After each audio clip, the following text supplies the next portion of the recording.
Bir vaxt xoş anlarım, çağlar var idi. İndi xəyallara dalıram hər gün. Gəzib dolanırdı, xoşbəxtlik onda. İndi o anları anıram hər gün. Gəzib dolanırdıq, dağlar var idi. Şirin xatirələr, çağlar var idi. Keçən xatirələr indi dərd olub. İndi o dərdimi çəkirəm hər gün. Hara gedirəmsə yerin görünür. Şam kimi əriyib yanıram hər gün.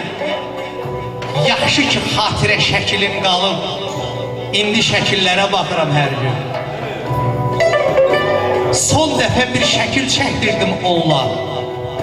O şəkil qəlbimi dağlayır hər gün.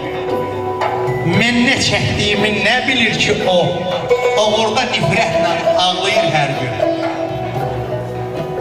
Vaxt gələr həqiqət çıxar ortaya. Bu səhv addımına yanarsan hər gün.